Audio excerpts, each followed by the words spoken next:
Assalamu alaikum. Welcome back to another video about prefix and suffix. আজকে আমরা prefix এবং suffix কিভাবে সঠিকভাবে আমরা লিখতে পারবো সে সম্পর্কে জানবো। তো প্রিফিক্স এবং সাফিক্স জানার আগেই আমাদের জানতে হবে প্রিফিক্স মানে কি এবং সাফিক্স মানে কি। প্রিফিক্স হচ্ছে উপসর্গ এবং সাফিক্স হচ্ছে প্রত্যয়। তো এই দুটা জানার আগেই আমাদের জানতে হবে নাউন কোথায় বসে, অ্যাডজেক্টিভ কোথায় বসে, অ্যাডভার্ব কোথায় বসে। তো আজকে আমরা নাউন অর্থাৎ পজিশন অফ নাউন, নাউন কোথায় কোথায় বসে এটা আমরা জানব। রুল 1 আমরা জানি সাবজেক্ট এবং অবজেক্টের জায়গায় নাউন বসে। সাবজেক্ট এবং অবজেক্টের জায়গায় নাউন বসে। যেমন Kajal is a handsome boy. Kajal is a handsome boy, is হচ্ছে ভার্ব, ইজ এর পরে সাবজেক্ট, সাবজেক্ট হিসেবে নাউন বসে।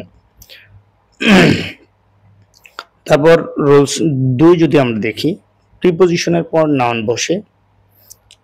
Ismail came from Dhaka. Ismail came from Dhaka, এখানে ফ্রমটা হচ্ছে প্রিপোজিশন।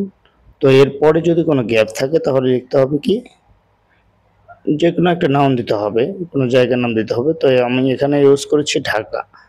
তারপর রুলস 3 বলছে কি পসেসিভের পরে নাউন বসে। পসেসিভ গুলা কি আগে আমরা এগুলো জানবো, তারপরে এর সমাধান করব। তো প্রথমে জানতে হবে পসেসিভটা কি। এখানে একটা উদাহরণের মাধ্যমে আমরা ক্লিয়ার করব। তো এখানে আছে his books looks likes beautiful, তার বইটা দেখতে অনেক সুন্দর। তো এখানে হিজ হচ্ছে পসেসিভ। তো পসেসিভ নিয়ে আমরা একটু বিস্তার আলোচনা করতে যাচ্ছি। তো আমরা যদি একটু এদিকে যাই, সাবজেক্টের যে ফর্মগুলো হয় মূলত 3টি ভাগে হয়ে থাকে। এটা হলো সাবজেক্টিভ ফর্ম, অবজেক্টিভ ফর্ম এবং হলো পসেসিভ ফর্ম।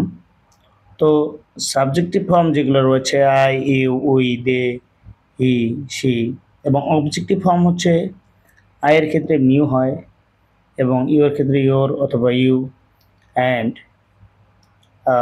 উই থাকলে আস হয়, দে থাকলে দেম হয়, হি থাকলে হিস হয়।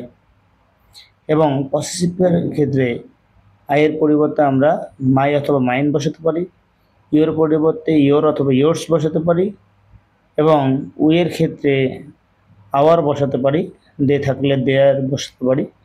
তো এই হচ্ছে পসেসিভ। এই পসেসিভের পরে সাধারণত নাউন বসে।